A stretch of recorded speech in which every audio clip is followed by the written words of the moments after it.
Hi, I'm Dr. Phil Memley, and I'm here today to discuss jawbone cavitations. What exactly is a jawbone cavitation? A lot of people would define them as a chronic infection in the bone. Issels, who was a cancer researcher, he called chronic bone infections, particularly of the jaw, he called them foci.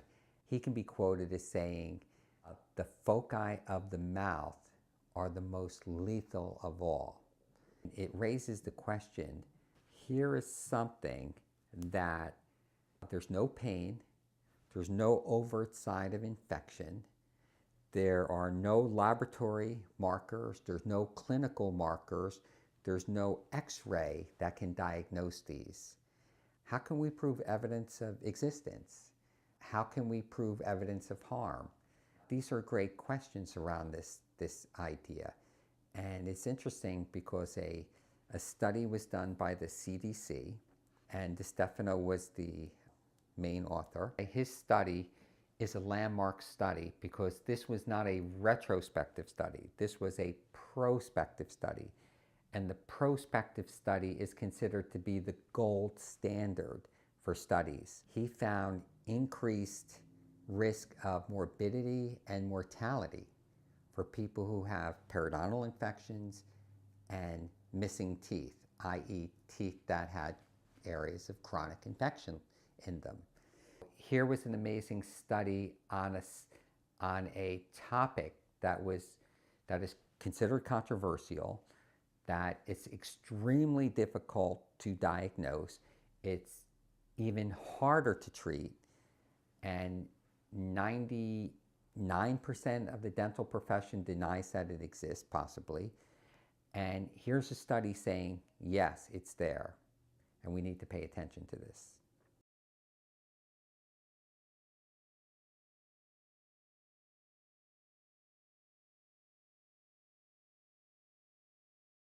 How do we get these cavitation jaw infections? What does chronic mean? Basically, how can you have an infection in your jaw and not know it? Well, if you have an infection and you know it, we call that an acute infection.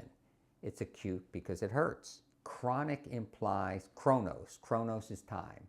So it means it's an infection over time and there's usually no symptoms. This is understood and acknowledged by the medical profession. We know that there are chronic infections. They're there, but they don't hurt us. And again, the key question is, if they're not hurting us, are they harming us in another way? And this is one of the main areas that we have to look at. How is it caused again? A recent study was published in the Academy of General Dentistry journal saying that 3% of wisdom teeth are indicated to be extracted. Now, it's more the case that 97% of wisdom teeth are probably being extracted. But this article was saying that the indications, the reason to pull a tooth, a wisdom tooth, is only 3%. Why are wisdom teeth mostly being pulled? They're being pulled because orthodontists, dentists are telling patients that if you don't remove the wisdom teeth, the teeth are going to become crooked. Well, studies have been done and it's been shown that whether you remove the wisdom teeth or you don't, the teeth still get cluttered. The teeth still get crowded. So pulling the wisdom teeth it's not going to change whether you get crowding later. That's not an indication to pull. Impaction is not a reason to pull. Impaction simply means the teeth are trapped. It doesn't mean they're infected or inflamed or they're causing a problem. It means more than likely they will not be able to come out. So again, impaction is not an indication to extract wisdom teeth. Neither is fear of crowding.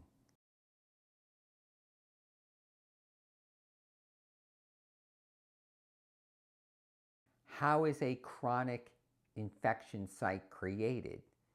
Well, when we pull wisdom teeth, the wisdom teeth are roughly, matter of fact, almost all teeth are roughly the size of a bullet.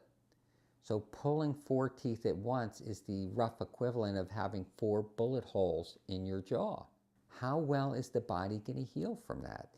If you had 4 bullet holes in your jaw, you would be in the hospital for a month or two. We're taking the teeth out, we're excusing people, and we're expecting nature to be able to heal this. Around each tooth is a ligament. Generally, when the tooth is pulled, the ligament is left there with the idea that the ligament will just dissolve. One of the issues with ligaments is that when the tooth's pulled, the bone cells on the outside, if they go and hit the ligament, they stop. So we don't get, in some cases, we won't get complete bone healing. It's probably true that with time, that ligament will dissolve. Over the long term, what variables are going to determine if that bone heals? Dietary is going to be high. The person's health is going to be high. What's happening when you have the wisdom teeth pulled out? You're on antibiotics, that's draining the body, that's killing a lot of your bacterial flora. You're on pain medication. This is going to interfere with healing also. So the odds are that the site is going to be interrupted in its healing. It's 4 sites and there's a lot of bone to heal. Okay, once that tooth's pulled, there is no bone matrix that gets filled. The body has to figure out how to heal that hole where there wasn't bone previously. Once there's the hole in the bone and that bone doesn't heal, what is going to be attracted to a hole in the bone? Probably bacteria, okay? And what's not going to be in that site? Blood. So now we have bacteria in a hole in the bone that blood can't get access. So now the immune system can't, with its T cells and B cells, can't actually get in here and start the process of dealing with this infection. Now you're going to have bacteria, presumably including Borrelia and other spirochetes. This could act as a hiding place for bacterial infection. So think about it. You have Lyme disease or you have some sort of other infection. You take antibiotics or you take herbals. The environment in the blood becomes difficult for these bacteria to survive. They can go into this hole and survive. When the coast is clear, when you stop taking these meds, they come out again. Begins a cycle where medical therapy doesn't work. We call these refractory infections. Now that we've established that we have a hole in the bone and it's not healing and that there's bacteria in here, what is the next step? The next step is that these bacteria, and more so, they're toxins, because bacteria, when they eat, they essentially release toxins. And when we kill these bacteria, there's certain types of bacteria like gram-negatives. These type tend to release all their toxins into our bloodstream. The immune system has to deal with this bacterial load. It has to deal with this toxic load. And then while it's dealing with it, it's creating all these inflammatory products around there. And then these inflammatory products that are supposed to be left in the jaw now spill over into the blood. This can create systemic inflammation. What organs are most susceptible? Heart, lungs, pancreas. These are organs that are challenged with other chronic degenerative diseases. It puts significant stress on the body. People undergoing medical care for these particular organs, we have to ask the question, what's the cause? If the underlying cause is a systemic infection coming from the mouth, that has to be addressed.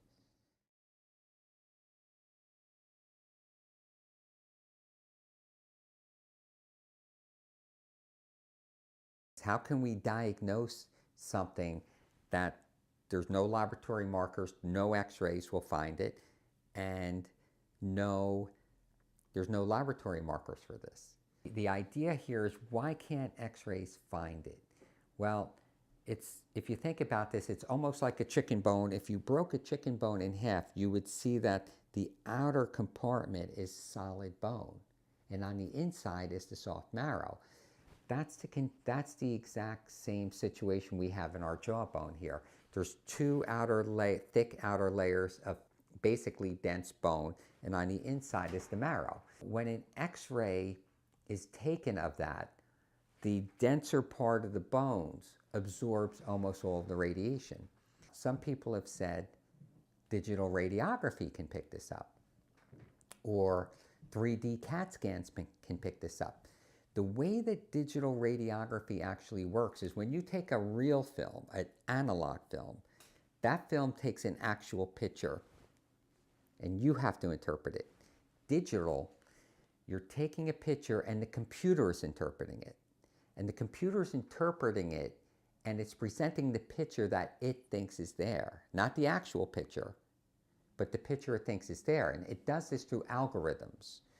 So an algorithm has to be written into the computer program to find these lesions, to find these infections. For an infection that, according to 99% of the dental profession, does not exist, who's writing such an algorithm that we can diagnose something that doesn't fit? There is a person working on this, but I'd have to say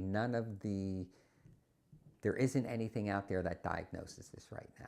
There was a machine called the Cavitation. It was ultrasound, so it was sending waves through there that were bouncing, and that accurately assessed cavitation sites and found them in the jaw. In an FDA study, it was found to be highly accurate. The company went out of business. The machine no longer exists. We can't get parts and equipment for it, so we no longer have these machines. There's a handful left in the country. What are we left to diagnose this? Again, you cannot diagnose this with 3D CAT scans or x-rays. So basically what's left to us is acupuncture. Acupuncture will give us a diagnostic assessment of this. History will give us a diagnostic assessment of this.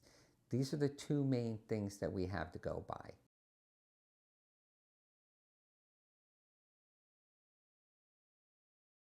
If in the history there was a very difficult extraction with a lot of pain and bleeding and swelling, that might be indicative that it healed with a chronic infection. The other thing would be, as I stated earlier, is a series of chronic medical problems that can't seem to resolve themselves. Those tend to indicate that there is the possibility of there being a chronic dental infection.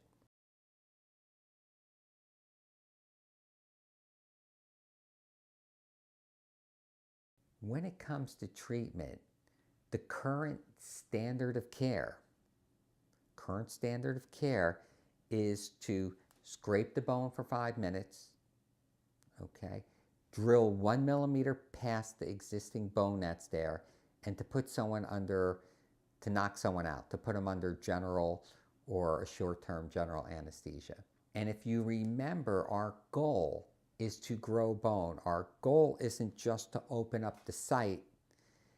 Our goal is ultimately to grow bone. From a scientific point of view, scraping for 5 minutes or 15 minutes for that matter doesn't really have any scientific validity because we don't know what we're scraping.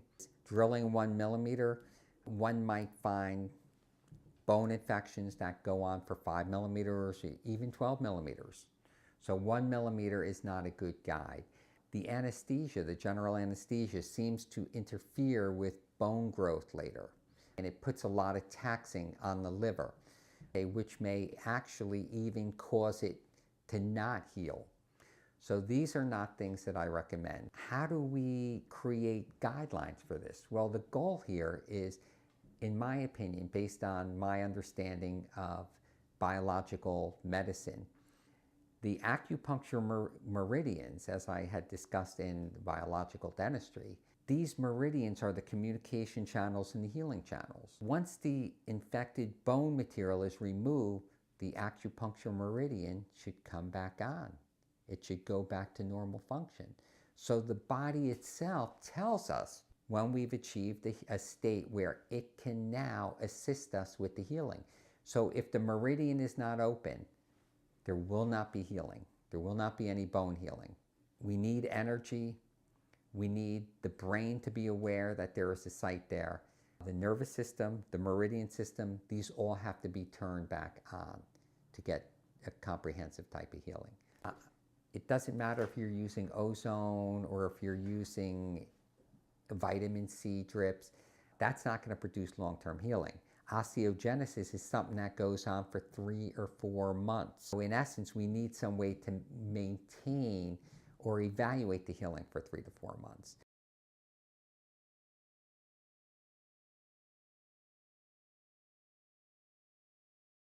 What's effective here is to evaluate the person before. We'd have to assess how their clotting is doing, how their mineralization is doing, how their diet is. These things all have to be assessed because these are essential elements in terms of long-term healing.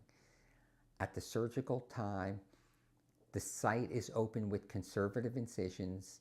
In terms of pain later, when a conservative approach is taken, there's a lot less pain later, almost to the point where you can just take arnica to control the pain, or some people just take 1 or 2 Advil, and that's the extent of the pain relief that's needed. During the surgical procedure, after the bone is removed, the key question is, what do I put in that site? Do I get a clot from the patient in terms of protein-rich plasma or protein-rich fibrin? Do I obtain that before, okay, to assist me? Do I let the person clot by himself? Do I put a bone graft in? If I put a bone graft in, do I use human bone or do I use autogenous bone, which would be taken from the person's jaw? So I'd like to look at each one of these specifically. These are important questions. It's become the standard of care to use an artificial clot, meaning one taken from your blood and then spun. Now, medically, there are a lot of people who don't form good clots. So even though the blood fills in the sockets, they may not get a good blood clot. So the idea came about, let's spin the blood and form a blood clot and put it in there. And the idea was that this would not only help clot it, but it would help create bone. And the problem was the early studies. The early studies were not very accurate. There might have been problems with the way they were designed, but the early studies did give us some hope that this would be a great way to heal these sites, especially in some sites where people couldn't get good clots. The research that's in, and it was cited by a researcher at a 3-day implant conference. The review of the literature showed that these clots, were not only not forming bone, but might be interfering with bone growth. And they found that what these new clots were actually doing was helping the gum tissue heal well. So when doctors looked into the mouth and they saw that it looked like it was healing well, it was because it was assisting the soft tissue, the gum tissue, to heal. But it wasn't doing anything for the bone, and it might have been hampering the bone. So placing these artificial clots, these spun clots, is not only not forming bone, but might be interfering in the process of us making bone. So these are not things that I'm suggesting. They're increasing the price, and it looks like it's lowering our success rate. So the question becomes, what should we put in the bone site? Well, there are a couple options. The jury is still out. I'm not here to say that this is the best way to do it, but there is the option of bone grafts. There are bone grafts from your own body, which could be taken in sites nearby. You could put live bone in there, and that heals fine. But what's the problem? Now you have 2 sites that have to heal instead of 1, and you're back to first base, having a lot of sites that have to heal. The other choice is, if you don't create another site, you can put cadaver bone in there. And cadaver bone, the benefit of cadaver bone is it will not block the meridian, which is amazing.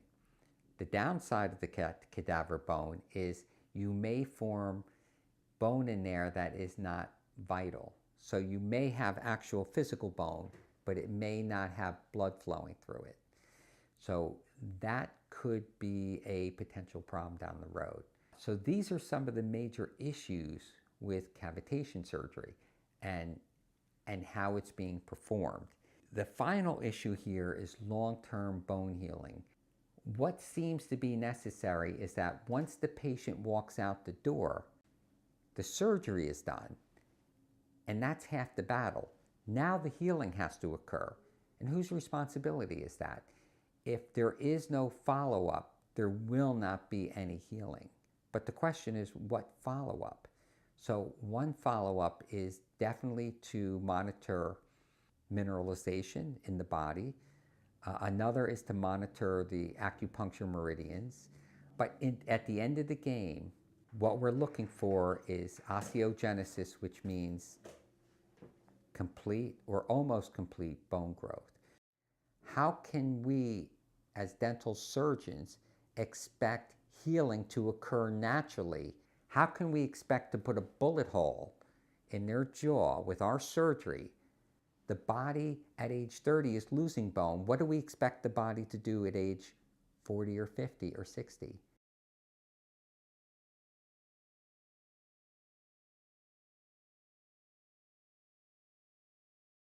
A lot of my colleagues believe that osteogenesis, new bone growth, happens automatically and happens when you do this simple cavitation surgery. Doing the surgery in a different way doesn't always necessarily mean that you're going to heal properly. That has to be planned from the beginning. There has to be a lot of patient assessment, and this is a controversial and difficult aspect, and it requires a lot of patient education. And we look forward to discussing this subject further with you.